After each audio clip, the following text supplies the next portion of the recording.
大家好，我是美丽来自楼啊，还有10多天妈妈她要去楼啊了。今天她准备收衣服好，ตัวเก็บเครื่องแล้วล่ะเร็วละเสื้อกระเป๋าเบิดละอื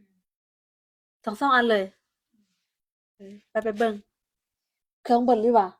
โอ้สิไปหมดเรื่องราวแน่เอาอันนี้ไปเด้อเอาไปเสื้ออันนั้นตัวอยู่พุ่นตัวบ่มีอันเสื้อกูตัวก็ไปเสื้อพุ่นไปเบิ่งเก็บเรียบร้อยแล้วอ่ะเบิ่งดีหมดละดีถ้านางก็เก็บเสื้อท่งเยอะเลยเสื้อท่งเยอะแล้วก็อันฝากไปก่อนถ้าจะchuẩn备放这里นี่อันนี้หมดเครื่องไปจากสุดหนึ่งเฮ็ดน้อยมันเบิดน้อยมันบ่ได้เบิดหลายเครื่องหน้า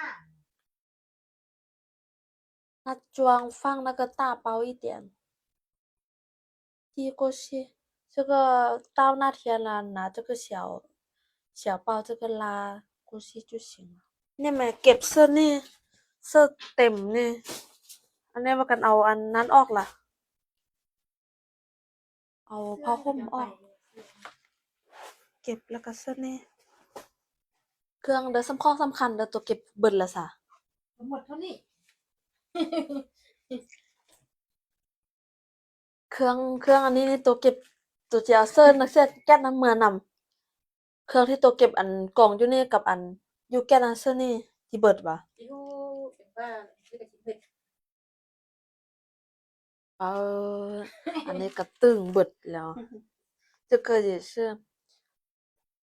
他刚来那时候衣服几套然后婆婆的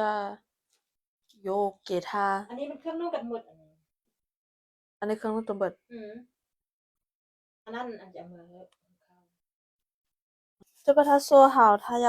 寄过去刚来的时候衣服没有这么多回来住了几个月了衣服好多ตัวก็เก็บเหาะเบิดซิดเบิดเสียงแล้วว่าตัวจินุ่งในไซส์ตัวเจน่ะเด้ยังเก็บคืนไปไว้คือเก่าเมื่ออย่างมาลองเอาเสื้อบุ๊กเออลองกันลองเทลองว่า